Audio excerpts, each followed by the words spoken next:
खरं तर मी जी भूमिका करतोय त्या भूमिकेसाठी प्रीतम सर एक ह्युमरस कॅरेक्टर शोधत होते की ज्याच्यामध्ये मुळातच थोडासा ह्युमर भरलेला असेल व्यक्ती म्हणून. आणि त्यांनी सांगितलं हे योगेश सरांना. योगेश सर म्हणजे आपले डीओपी. आणि त्यांनी सजेस्ट केलं की कुशल बद्रिके बघा कसा वाटतो, आणि मग माझं कास्टिंग झालं. पण तत्पूर्वी योगेश सरांनी माझं नाव या सिनेमाला सजेस्ट केलं. त्यापूर्वी मला तुम्हाला सांगायचंय की ह्या आधी योगेश सरांनी मी एक सिनेमा केला, त्याच्यासाठी ते माझं नाव सिनेमातनं काढायला निघाले होते. सोंग नावाचा सिनेमा आहे जो येऊ घातलेला आहे.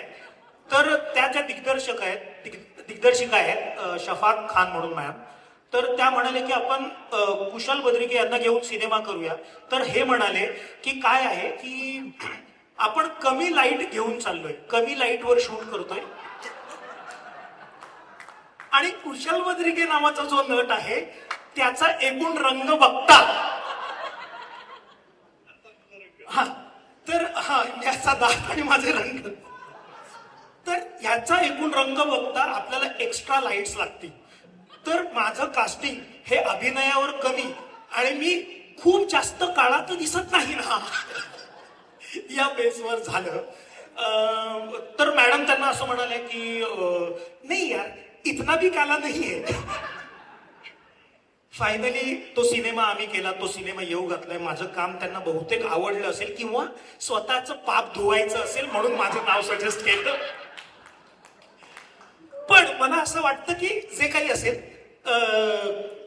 जी गोष्ट तुमच्या नशिबात लिहिलेली असते, जी गोष्ट तुमच्यासाठी बनलेली असते, त्या गोष्टीपर्यंत तुम्ही येऊन पोहोचताच.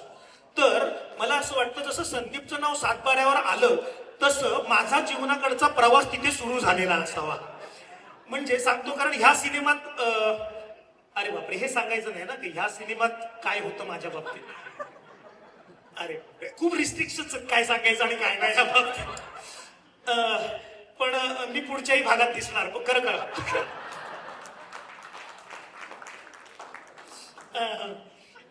तर ऍक्टरचं नाही छे आम्ही ऑरेंज रेशन कार्डवाली माणसं. पण एनिवे हा सिनेमा ज्या पद्धतीने शूट झाला, ज्या पद्धतीने या सिनेमातली गोष्ट आहे, खूप वेगळ्या पद्धतीने गोष्ट येते. खूप वेगळा सिनेमा आहे.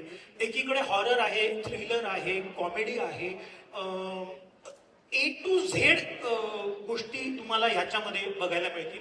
आणि मला खरं रसिक सर तुमचं खरंच मला थँक्यू मनापासून म्हणायचं आहे. कारण अशा पद्धतीचा सिनेमा करण्यासाठी, एवढा मोठा सिनेमा करण्यासाठी एक खंबीर पाठबळ लागतं. सर तुमचं आहे त्याबद्दल खरंच मनापासून थँक्यू. मी गेल्या मराठी काही सिनेमांमध्ये इतकी मोठी प्रेस कॉन्फरन्स पण बघितली नाही, त्यामुळे तुमच्या सगळ्यांचे सुद्धा आभार. आणि प्रीतम सर थँक्यू, तुम्ही मला या सिनेमात कास्ट केलं की माझ्या वाट्याला इतका सुंदर एक सिनेमा आला.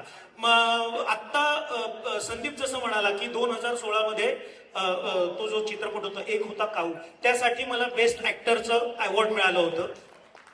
आणि मला खात्री आहे हा सिनेमा रिलीज झाल्यानंतर मी या सिनेमासाठी अवॉर्ड घेतोय ना. So thank you so much. So Kushalji thank you so much. आणि अगेन तुमच्याकडे फनी बोन आहे आणि आम्हाला परत खळखळून हसवलं. आता सिनेमात तुम्ही नेमकी काय करत आहात त्याच्याकडे लक्ष आहे. अरे ते नाही बोलायचं बोलतो ना तो. मला काय, मी तर पूर्ण गोष्ट ऐकवू शकतो आता. म्हणजे मी माझ्या कॅरेक्टर विषयी सांगितलं तर नंतर मला यांच्याबरोबर मीटिंग करावी लागेल. सो प्रीतम सर मी तुम्हाला रिक्वेस्ट करतो थोडं माझ्या कॅरेक्टर विषयी सांगा. लफडच नाही पाहिजे आपल्याला. कुशल बद्रिके सरांचं कॅरेक्टर खूप चांगलं आहे, क्लीन कॅरेक्टर. हा व्हिडिओ तुम्ही जर शूट केलाय सगळ्यांनी मला टॅग करा, कोलॅब करा.